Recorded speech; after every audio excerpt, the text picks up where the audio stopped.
Buenos días, egunon guztioi. Eskerrik asko ona kongresu hori antolatzeagatik. Primero, vicelehendakari, consejero. Vicelehendakari, consejero, diputado general. Muchas gracias a todas y a todos por acudir a la inauguración de este congreso sobre brecha salarial.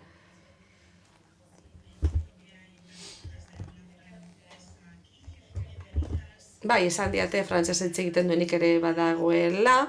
Euskal Herriko hiriburu berdera ongi etorri denoi, Gasteizera ongi etorri. Oso berrizkoa da topaketa hau, jardunaldi hau. Izan ere, soldata arrakala ez da bidean dagoen zerbait soilik, gure agendan egon behar duen zerbait baizik, gure arreta osoa behar du. Ze konpondu behar ditugun zenbait gairi aurre egiten jarraitu behar dugu. Gazteriaren behatokiak egin duen azken txostenari erreparatu besterik ez dago. Hor zenbait gai aipatzen dira, hain zuzen ere, emakume gazteak prestakuntza hobea dutela gizonek baino, naiz eta gero enpleguak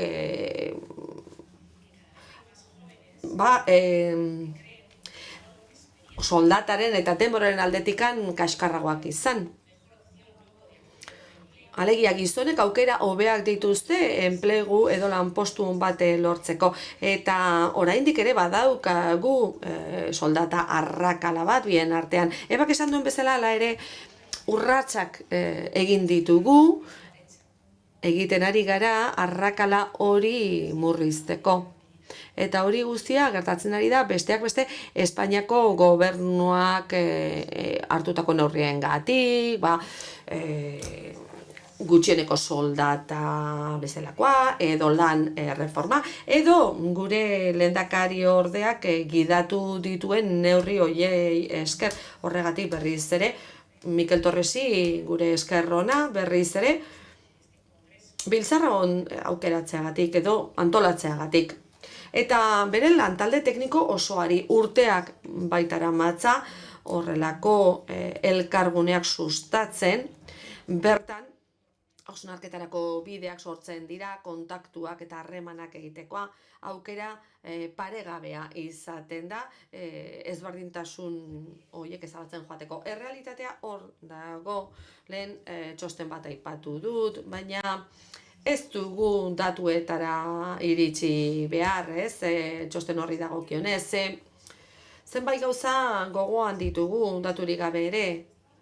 Emakumeok zailtasun gehiago daukagu enplegu bat lortzeko, hori gauza jakina da. Baita gero lanaren eskalan promozionatzeko, gainera aldi baterako kontratu gehienak emakumeok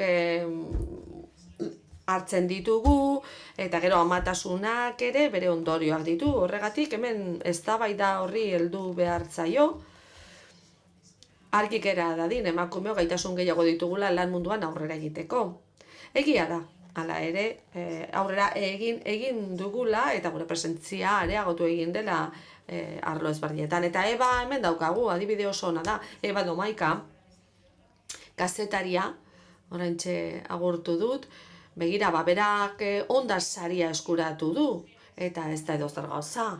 Beraz, emakume honetan bertan, badauzkagu emakumeak oso ordezkari garrantzitsua direnak lan arloan, maila sozialean, maila ekonomikoan, erabideetan, baita politikan ere.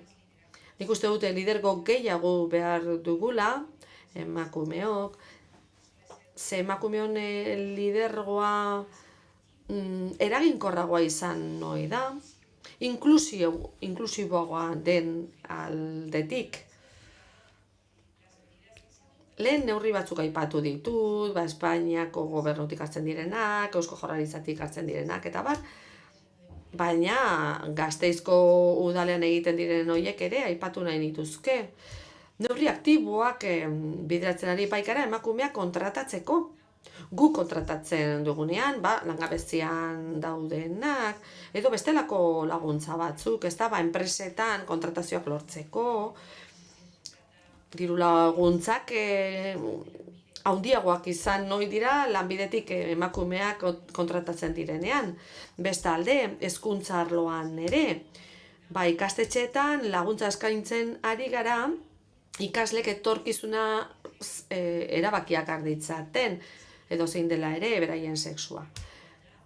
Eta jarraitu behar dugu berdintasuna bermatzeko pausoak ematen lan arloan. Eta diskriminazioa, bazterkeria alde batera utzi behar dugu. Emakume gehiago behar ditugu lanpostu egonkorrak izango dituztenak. Lan asko geratzen zaigu egiteko jakina, baina elkarrizketa sozialean konfiantza behar dugu, eta ezinbestean horrelako elkarretaratzea behar ditugu, horrelako biltzarrak behar ditugu, irtenbideak aurkitzeko, arlo pribatutik eta arlo publikotik berdin.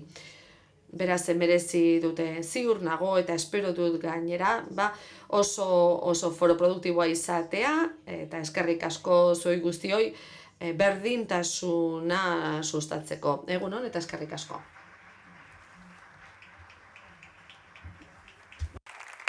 Muchas gracias, alcaldesa, por sus palabras. Eskerrik asko, alkate Andrea. Orain, Arabako Foru Aldundiaren izenean, lehen aldun nagusiaren eta enplegu, merkataritza, turismo eta foru administrazioko foru diputatuaren txanda da. Egunon, buenos días a todos. Egunon denoi, hasteko eskerrak antolatzaileei, ni ona gonbidatzeagatik, hasiera ekitaldi honetan, soldata arrakalari buruz hitz egingo duzue, eskerrik asko. Badakigu sindikalismoak hamarkada asko daramatzala lanean, eta haiek aldarrikatzen dute lan bera eginez soldata bera lortu behar dugula, baina hori ez da errealitatea, 21. mendean gezurra badirudi ere. Egia da urratsak egiten ari dela, bideo horretan, ikusi dugu nola soldata arrakala murrizten di joan, baina egia da baitare erritmoa ez dela nahikoa azkarra. Beraz, soldata berdintasunaren helburu hori hobetu beharra dago, ezin dugu horretan utzi, eta horretarako bildu gara gaur biltzar honetan, ze uste dut denok kezkatuta gaudela gai horren inguruan.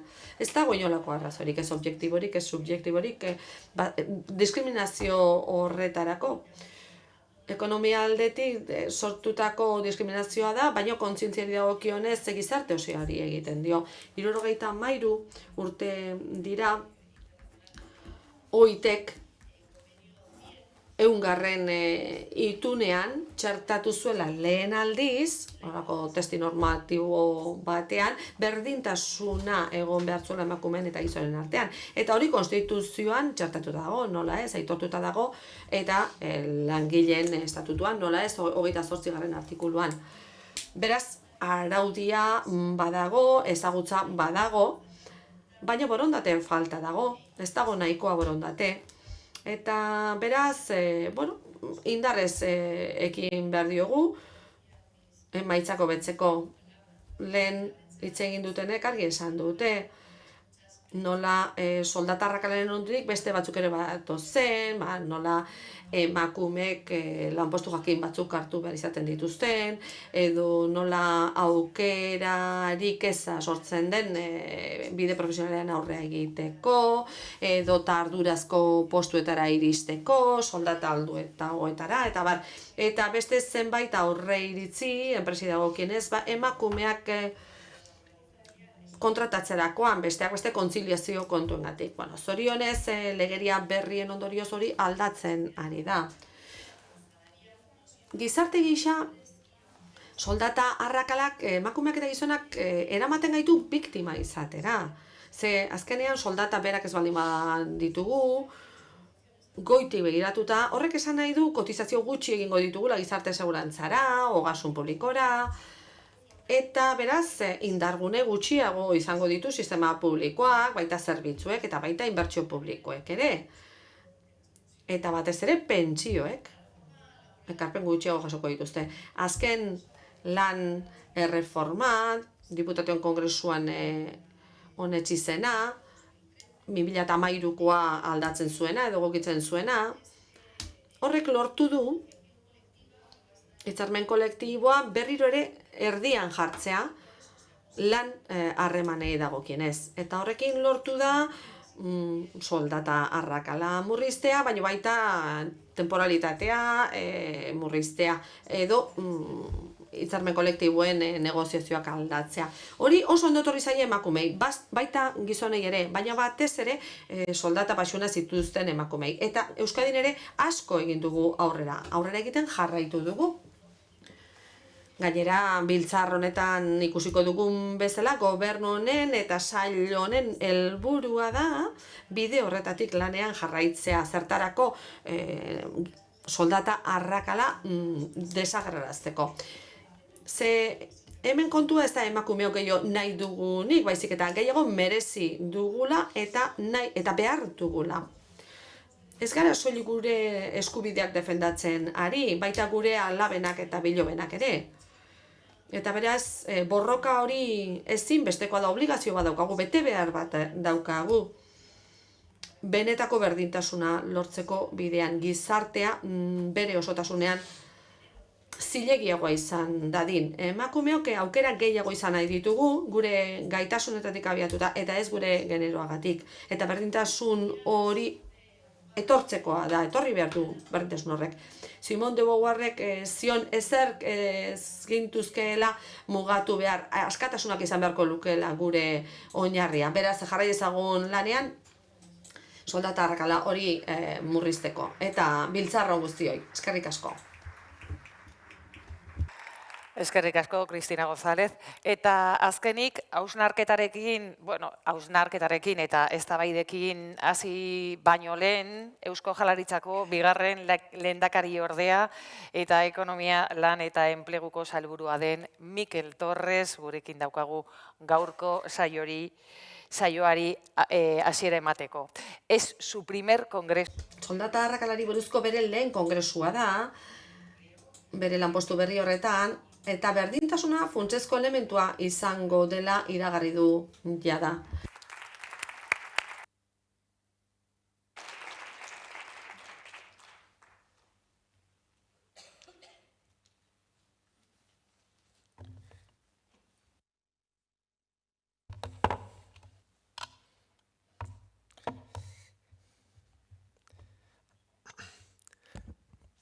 Egunon guztioi, alcaldesa de Vitoria. Alkatea, Arabako enplegu diputatua, Emakundeko zuzendaria, Lan Harremanen Kontseiluko presidentea, lagunok, ona hurbildu zareten guztiok. Arrakalari buruzko nazioarteko 3. kongresua inauguratuko dugu. Inauguramos hoy el tercer congreso. Soldata arrakalaren aurkako 3. kongresuari hasiera emango diogu eta oraingo honetan Eusko Jaurlaritzan dudan lehen legegintzaldia. Eta horregatik beharrezko jotzen dut, nire esku hartzeari ekitea emakumeen eta gizonen berdintasunaren aldeko konpromiso irmo eta publiko batekin, bizitzaren eremu guztietan eta jakina, baita ekonomiaren, lanen eta enpleguaren esparruan ere. Hori izango da zalantzarik gabe zuzentzen dudan sailaren ekumeneko politika publiko guztien zeharkako printzipioa. Horregatik, soldata arrakalari buruzko nazioarteko 3. kongresu honetatik gure konpromisoa, nire konpromisori senduena enplegu politiketan agenda feministan bultzatzea da. Emakumeen eta gizonen berdintasunen aldeko borrokan gizarte justiziaren funtsezko gaia da. Berdintasunik gabe ez da bermatzen. Pertsona guztiek beren generoa kontuan hartu gabe, bizitza duina izateko funtsezko eskubide aukera eta baliabide berberak izatea. Izan ere, emakumeen eta gizonen berdintasunen aldeko borroka demokrazia kontua da. Generoan oinarritutako diskriminazioa oinarrizko giza eskubideen urraketa da. Hala nola, bizitzeko eskubidea, askatasuna, segurtasuna, hezkuntza, lana eta parte hartze politikoa. Horregatik, genero berdintasunaren aldeko borroka, giza duintasunaren eta justiziaren aldeko borroka da. Hemen uste sendo batetik eta konpromiso jakin batetik gatoz.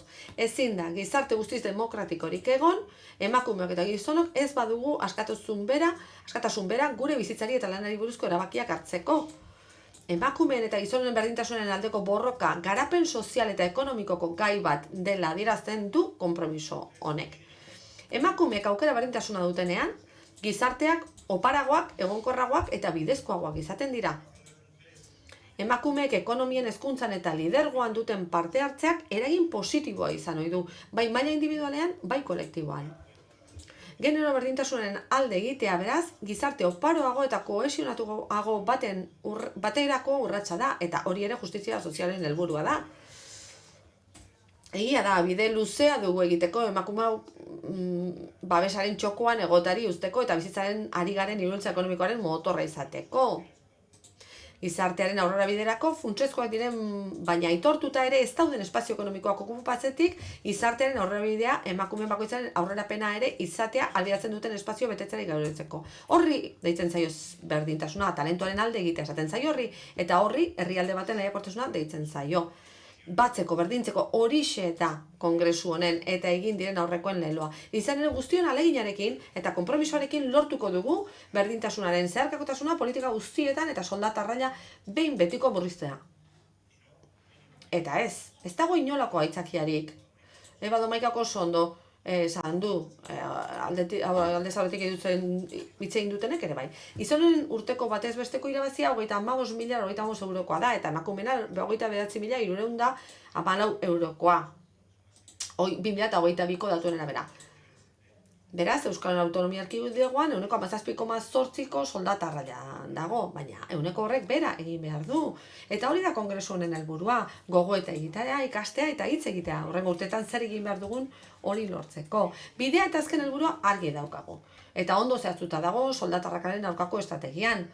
Estrategia horrek ezartzen du 2030ean Euskadi bat nahi dugula non soldata arrakala txikiana duten Europako 5 herrialdeen artean egongo garen. Soldata diskriminazioa desagertuko den eta lan merkatua izango duen herri bat izan nahi dugu. Ordainsari berdintasunaren konprometitutako gizartea izan nahi dugu. Berdintasunen oinarritutako hezkuntzan eta gertuako berdintasun balioekin koherenteak diren giza portaretan oinarrituta. Ikuspegi hori gure gobernu programan sartu da. Programa horren bidez, sailaren jarduerak eguneratzeko konpromiso hartzen dugu, ikuspegi orokor batean herrialde gisa dugun helburu komun hori lortzeko. Eta 3. kongresua beharrezko urratsa da. Ikasi behar dugu zer egiten ari den Europan eta Espainian soldata arrakalaren aurkoa borrokatzeko. Eta jakina, Euskaditik bezala, horretan ere nola lanean ari garen, horretaz hitz egingo da lehen elkarrizketa mailan. Bigarren mailan, berdintasunaz eta negoziazio kolektiboaz hitz egingo dugu. Eta zainketen sektoreko lan baldintzei buruz hitz egingo dugu. Etxeko enpleguarekin erabat lotuta baitago. 2020 urteaz geroztik, berdintasun planak aldatu egin dira eta negoziazio kolektibako benetako tresna bihurtu dira. Eta horrek nire ustez, inflexio puntu oso positibo bat dakar. Negoziazio kolektiboaren bidez, sindikatuek genero berdintasunerako neurriak sar ditzaketelako hitzarmen kolektiboetan. Negoziazio kolektiboak berma dezake berdintasun planak modu eraginkorrean ezarriko direla eta horiek gauzatzeko behar diren baliabideak bermatuko direla. Eta langileek ordezkari sindikalen bitartez, berdintasun planak diseinatzen eta ezartzen aktiboki parte hartzeko aukera dutelako, eta horrek hartutako neurrien kalitatea eta eragina hobetu dezakelako. Halaber, tarte bat izango dugu kezkatzen gaituen arrakalaz hitz egiteko. Hau da, emakumeek laneko arriskuen prebentzioaren arloan jasaten duten arrakalaz.